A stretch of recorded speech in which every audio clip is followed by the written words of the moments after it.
సిద్ధంగా ఉన్నారని కోరుతున్నాను. వారిని మాట్లాడవలసిందిగా. గురువుగారు, నేడు యువతకు గురువుగారు, నేడు యువతకు ప్రధానంగా నేర్పించవలసిన విలువలు ఏవి? ఆ విలువలు ఎందుకు ముఖ్యమైనవో తెలియజేయగలరా? అన్నింటికన్నా చాలా ప్రధానమైనటువంటి విలువ ఏది అంటే, మనం మన కోసం బ్రతకడం కాదు, మనం ఇతరుల కోసం బ్రతకగలగాలి. మనం అనుకున్నట్టుగా ఇతరులు ఉండాలి అని కోరుకోవడం కన్నా, ఇతరులను మనం అర్థం చేసుకుని ఇతరులు సంతోషంగా ఉండడానికి మనం ఎట్లా ప్రవర్తించాలన్నది తెలుసుకోవాలి. నేను ఇన్ని మాటలు చెప్పే కన్నా నీకు ఒక్క పద్యం చెప్తాను. చాలా తేలిక పద్యం అది. మహాభారతంలోది చాలా కాలం ఆంధ్రదేశంలో ఒక ప్రఖ్యాత దినపత్రిక దాన్ని సంపాదకీయం మీద వేసేది ఈ పద్యాన్ని. ఒరులేమేమియునర్చిన నరవర అప్రియము నీ మనంబున కగు తానురులకు నది చెయ్యకునికి పరాయణము పరమధర్మ పదములకెల్లన్.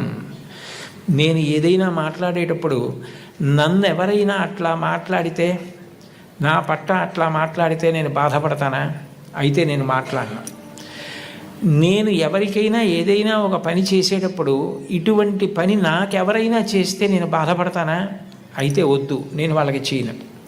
ఇదొక్కటి చూసుకుంటే, మాట్లాడే ముందు ఇట్లా మాట్లాడితే, నన్ను ఉద్దేశించి ఎవరైనా అట్లా మాట్లాడితే నేను చాలా బాధపడతాను. అయితే నేను ఇంకోళ్ళని ఉద్దేశించి మాత్రం అట్లా మాట్లాడను. నా పట్ల ఎవరైనా ఇట్లా చేస్తే నేను చాలా బాధపడతాను.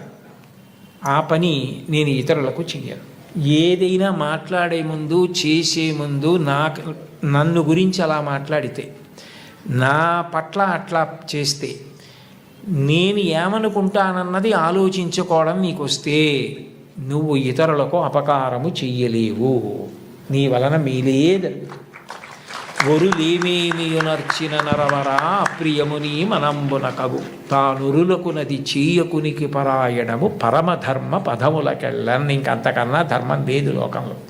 పెద్దవాళ్ళైనా పిల్లలైనా ఎవరైనా చిన్నప్పటి నుంచి నేర్చుకోవలసింది అంతే. గుర్రం జాషువా గారు చిన్న కొడుకు వెళ్ళి పిట్టని కొట్టి కింద పడిపోతే కర్రతో కొట్టి బతికుండగా ఈక పీకుతుంటే ఆయన కూతురు హేమలత రవణం గారే ఒక వ్యాసం రాశారు. జాషువా గారు చాలా మాటలు చెప్పారు. ఆయనకి భౌతత ఎక్కువ. తప్పురా, అలా పక్షికి పడగొట్టి దాన్ని ఈకలు పీకుతున్నావు, అది బాధపడుతుంది, అలా చెయ్యకు అని. పిల్లవాడు వినేవాడు కాదు. ఆయన ఒక రోజున ఏం చేశారంటే, ఆ పిల్లాడు కూర్చునుండగా వెనక నుంచి వచ్చి గట్టిగా పట్టుకుని వాడు వెంట్రుకలు పీకడం మొదలెట్టారు. మొయ్యో మొయ్యో మొయ్యో అని వాడు ఏడుస్తున్నాడు. యారా, ఇన్ని వెంట్రుకలు ఉన్నాయే, 4 పీకితే ఏడిచావు, దాని ఈకలు పీకేస్తున్నావు, దానికి అన్నీ కలిపో 50 60 ఉన్నాయి, అదెంత ఏడుస్తుందిరా, ఇప్పుడు అర్థమైందా అన్నాడు. మళ్ళీ జీవితంలో ఆ పిల్లవాడు అట్లాంటి పని చేయలేదు.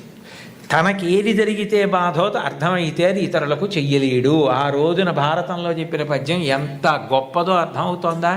నీకు ఉదాహరణ కూడా చెప్పా. అందుకని అది అలవాటు చేసుకో, నువ్వు మహితాత్ముడు అవుతావు. ధన్యవాదాలు గురువు గారు. మరొక ప్రశ్నతో పిల్లలు